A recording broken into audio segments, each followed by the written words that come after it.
Hello everyone, welcome back to another theatre vlog. Today I'm at the Birmingham Hippodrome. I was about to say the Bristol Hippodrome. That was the last Wicked tour trip. Yeah, I'm at the Birmingham Hippodrome and I'm here on Thursday, the 12th of April for a 2 o'clock matinee. Very weird, 2 o'clock. Not used to that. But I'm here to see Nikki Bentley as Elphaba and I'm very, very excited. She is an Elphaba that I've not seen before. I've heard really good things about her and I can't wait to see her. My friend Amy works here, so she managed to pick up this ticket for me because Wicked is doing so well in Birmingham. Like, it's pretty much sold out for like the entire month. I think it was sold out even before it started, really. So when Nikki tweeted that she was going to be on today, I saw that there was one ticket left and Amy, bless her, my ticket queen, she ran down to the box office here and got the ticket for me. Actual superstar, legend, and I can't wait to see her later. She's working at the moment, so yeah, we're gonna catch up later, get some food, and I'm really excited. I've not been to the Hippodrome since I saw Evita here in 2014, so that was 4 years ago. Obviously it's 2018, you know that. So I can't really remember what the auditorium looks like, and I was right at the front, I think. This time I'm a bit towards the back of the stalls, but I'm very excited. So yeah, I'm gonna go in now because it's like 1:45, and yeah, see what Nikki Bentley is like as Elphaba.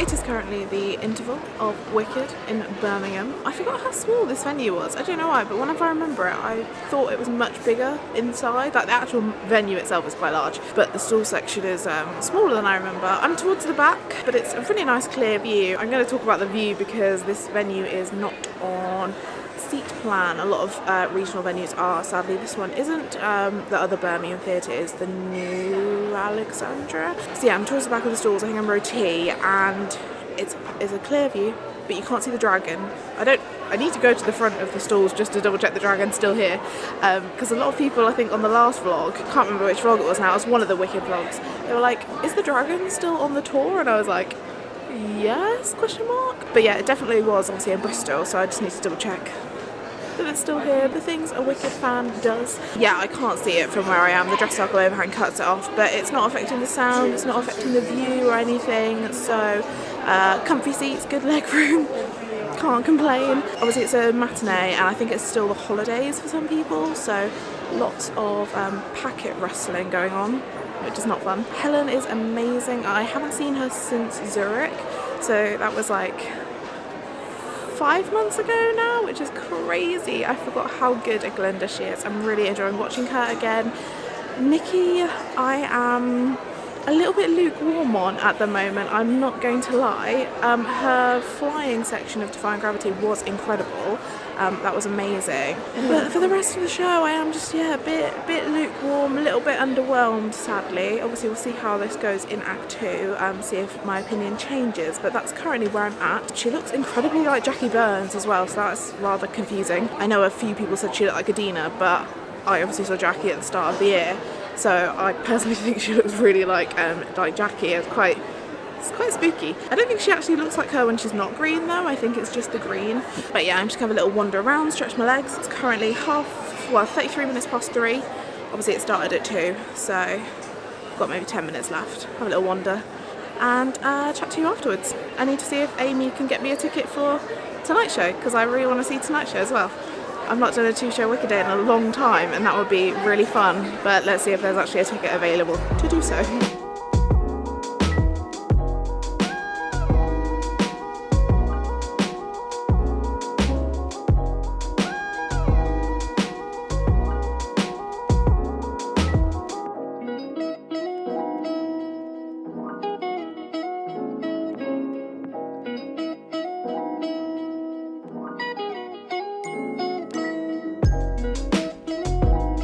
is now after the show. I'm now, Amy's just sorting her hair out behind.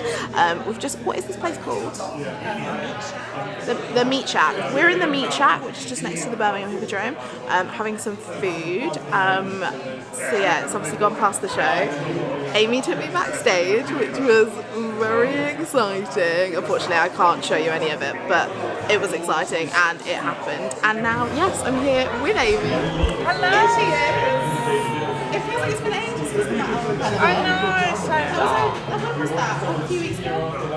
It feels like a year. She does. And Amy's got It's got chorizo in it, that's all I know, which I love, but it's all, and garlic, which I'm going to regret later. But still nice, still good. And I've got some fries, which look very extra, but I'm excited. And like a super plain burger. Brioche looks Yeah, it does. divine. I might end up at the evening show. If there's a ticket to buy. If there's a ticket, I can't promise that I won't get it, but also I might just end up hanging out with Amy and then going home. We'll see what happens. It's currently 6:10. Oh, and we're... Amy's got a mouthful of food. We're going to go up to an eventy thing, aren't we? Leading ladies. I'll let you promo it. Basically, here at the Birmingham Hippodrome, I've got an onion in my mouth. We have a thing called Leading Ladies, which is like a business networking event for like women in business. So they get to come along, have a few drinks, have some food, see like a Q&A and little bits and bobs from the show, and then watch the show. And it's all great fun. So yeah, check it out online. promo. Literally doing her job so well. So Amy's you're gonna sneak me into that, aren't you? I am. And then I think Nikki Bentley is doing maybe a little sing-song and stuff. So yeah, I'll try and show you that if I'm allowed. I should be allowed, shouldn't I? I'm allowed. So that'll be exciting. And now I'm gonna eat.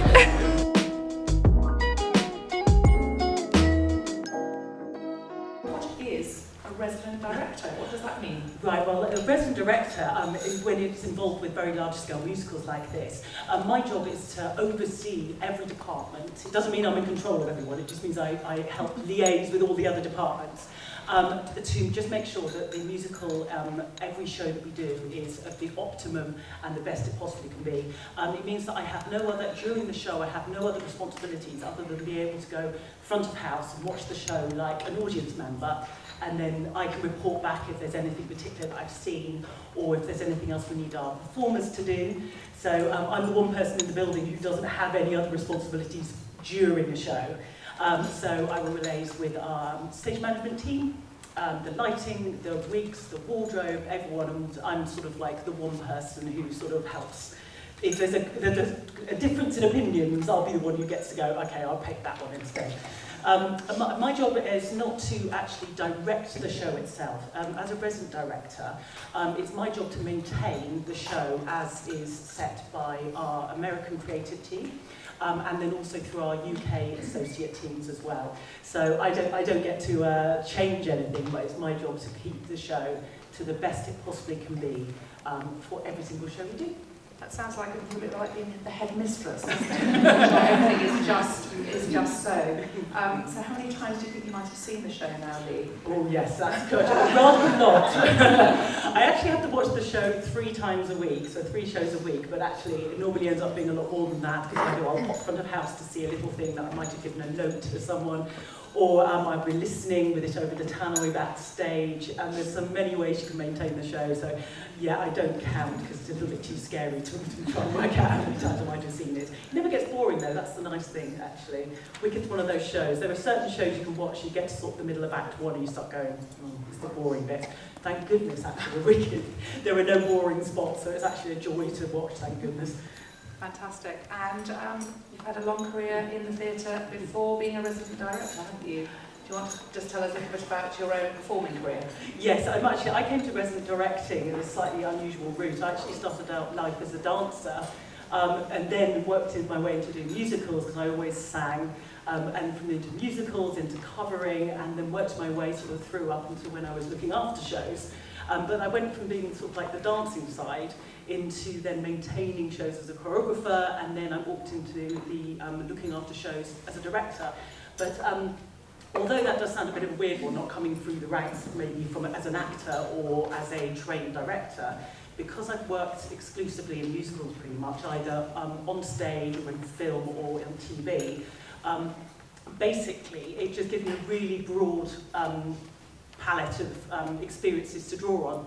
So especially nowadays with very big dance musicals as Wicked is, people always think of it as being the most amazing singing musical, but when you see the show tonight, you'll notice actually that there's a very large selection of fantastic performers, dancers, who are creating the world of Oz, which helps support the rest of the storyline, and it's actually very detailed dancing. Anyway, yeah, so I started as a performer 30 years ago, I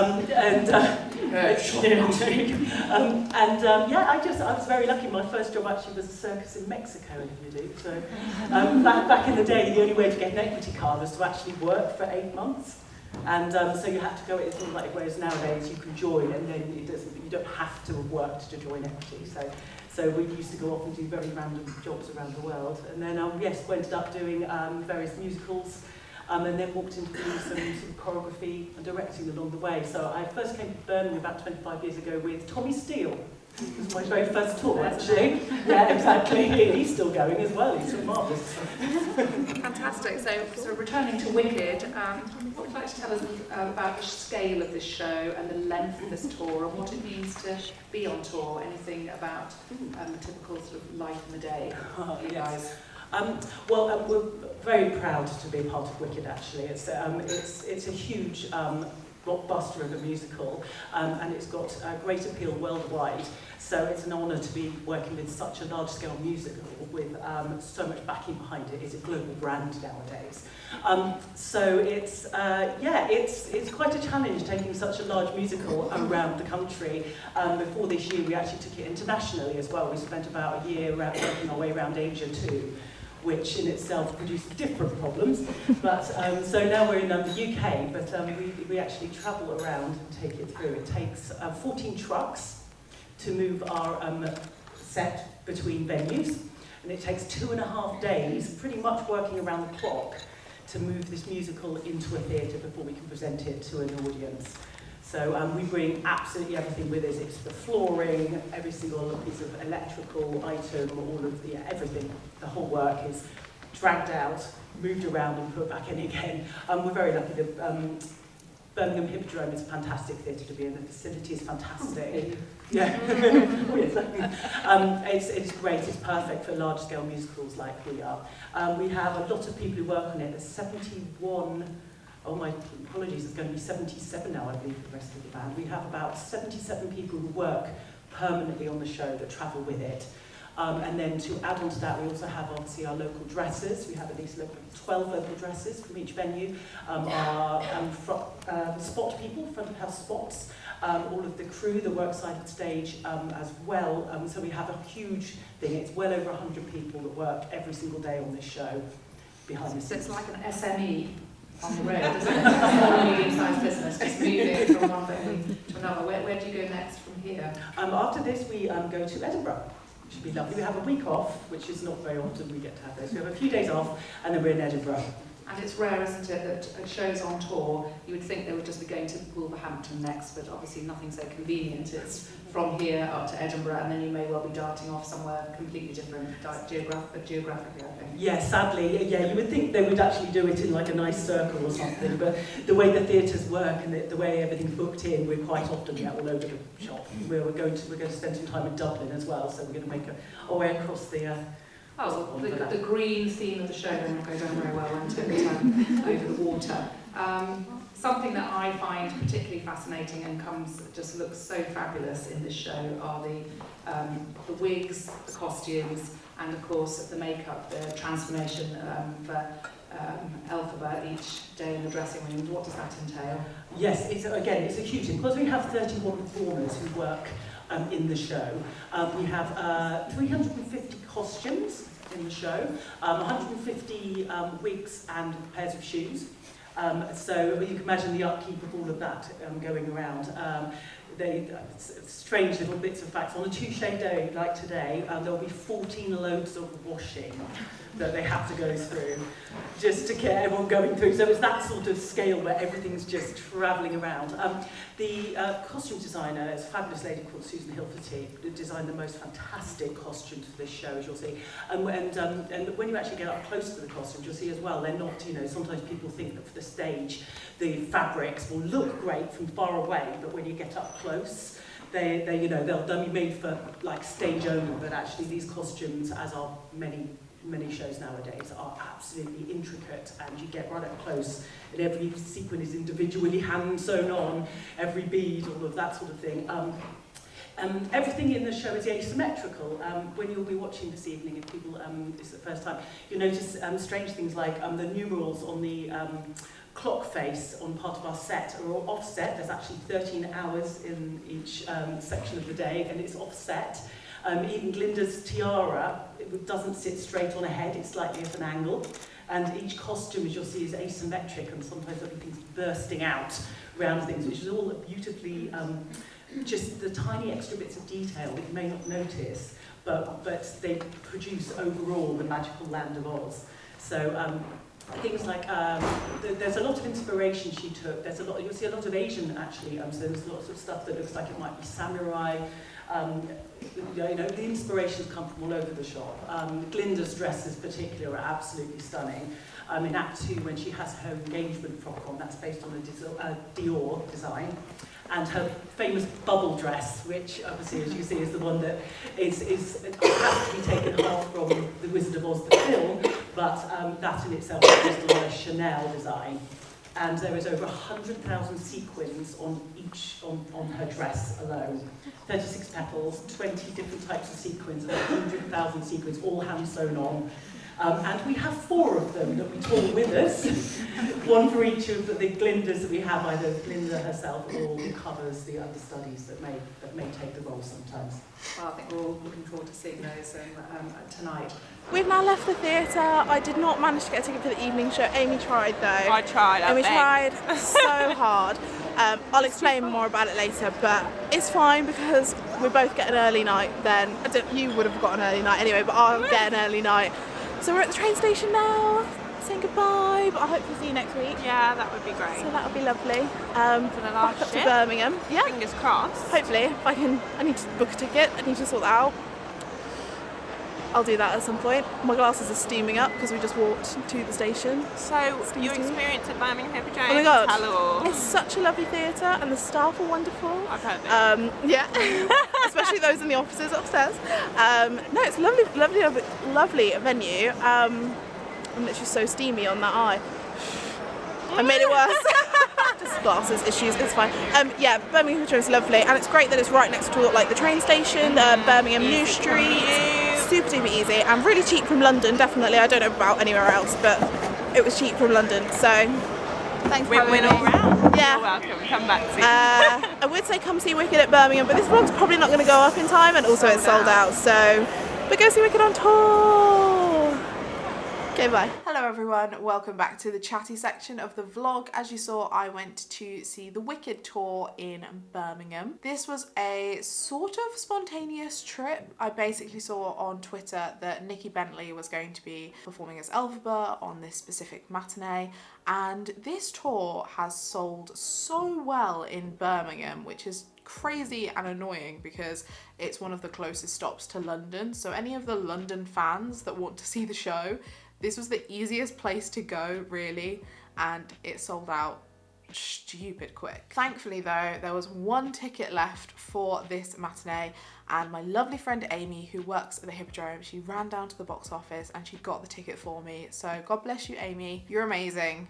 Thank you so much. Literally, I would probably not have gone to this show if it weren't for her, so I am very grateful. I have actually been to the Birmingham Hippodrome before. It was a long time ago though.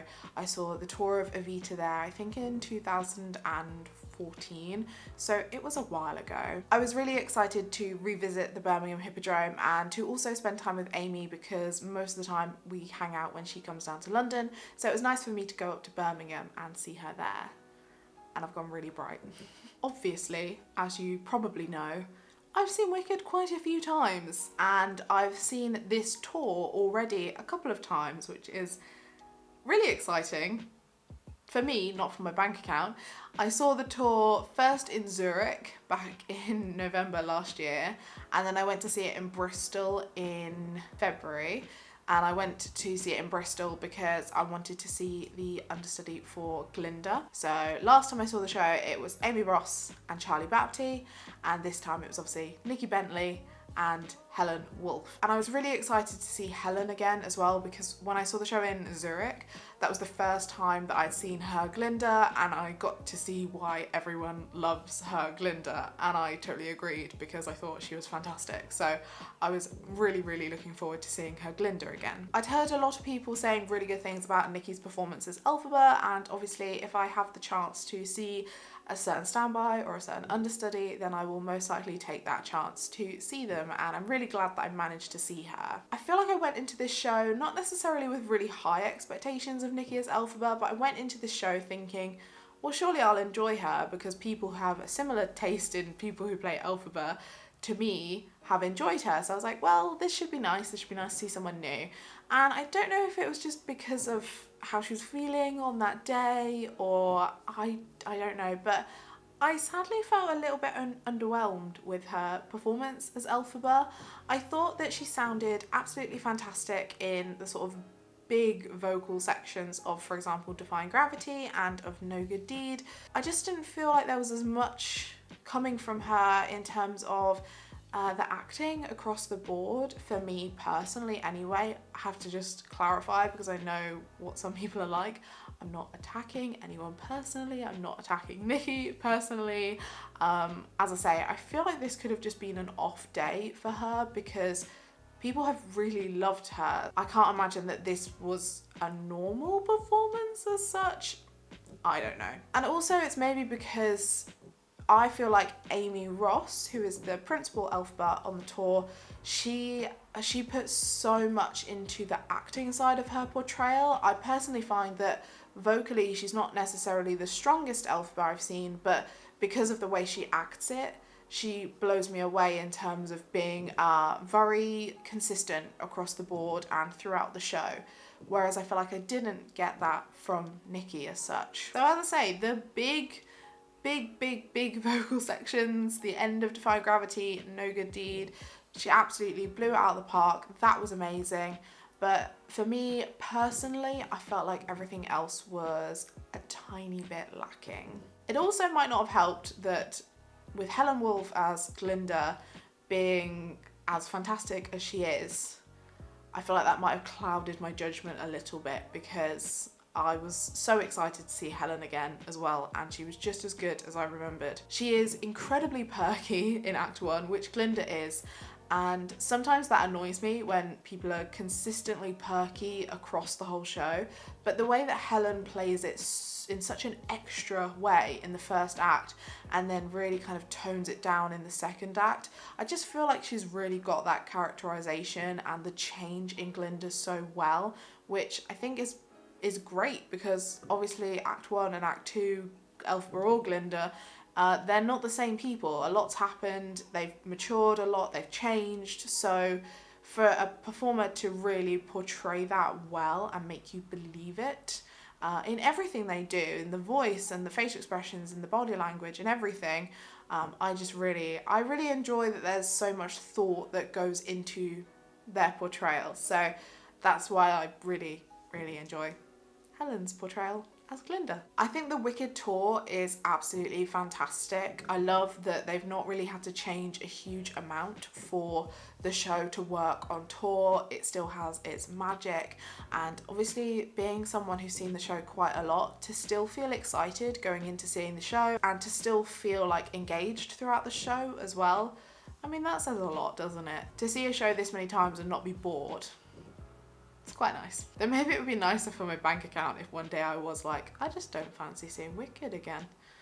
I'd save so much money. After the show, Amy gave me a little tour around the theatre, which was really lovely. Obviously she works there, so she knows it pretty well. And also, very excitingly, I went on the day when they were having this event, and it's their Leading Ladies event. It's something that the Birmingham Hippodrome puts on, and it's to support women in the community that are, you know, doing their own thing business-wise, whether they have their own business in terms of running it just themselves or their own little companies, things like that. It's a way to get female creatives in the community to get together. They go see the show, but also they get to have this nice little event beforehand, like a networking event. And I just thought that is such a lovely idea. And for this show, we actually got to hear the resident director of the Wicked Tour chatting about the show and her role in it, and that was just so amazing. Like, not only for these ladies who are, you know, working in their own businesses, but for me as a Wicked fan, I was like, oh my goodness, just so exciting to hear from someone that you would never really hear from. As well, we got to see Nikki Bentley performing Defying Gravity just with the piano, and that was really nice as well. And it was just so wonderful to see this networking event happening. And I said to Amy afterwards, it's wonderful that the theatre is doing it, because it's something they don't have to do, you know? It's something extra that they're doing to support the community, be part of the community, and encourage people to get together and network. And it was just really heartwarming. And so if you are based in Birmingham, if you are a female businesswoman or creative person and you want to find other people like you, then I definitely recommend looking up the Leading Ladies event that the Birmingham Hippodrome puts on. I'll link it in the description for you as well, because I think that is just such a wonderful thing for them to do. I had such a fantastic time going back to the Birmingham Hippodrome, and I'll probably be going back there a lot more. They get a lot of big touring productions, and as I mentioned, it's one of the closer venues to London where the big shows kind of hit. So I'm sure you'll be seeing more vlogs of me going to the Birmingham Hippodrome in the future. If you've been to see the Wicked tour either here in Birmingham, or maybe you saw it in Bristol or Zurich, if you've seen it anywhere that it's going on this current tour, I'd love to know what you think of the tour cast as it is at the moment, and especially if you've been to see it at the Birmingham Hippodrome, I would love to know what your experience was like. If you enjoyed this video, please do give it a thumbs up and subscribe to my channel if you'd like to see more of me in the future. I make a lot of theatre content, so if that's something you enjoy, then please do stick around. I hope you're all doing really well, and I will see you in my next video. Bye!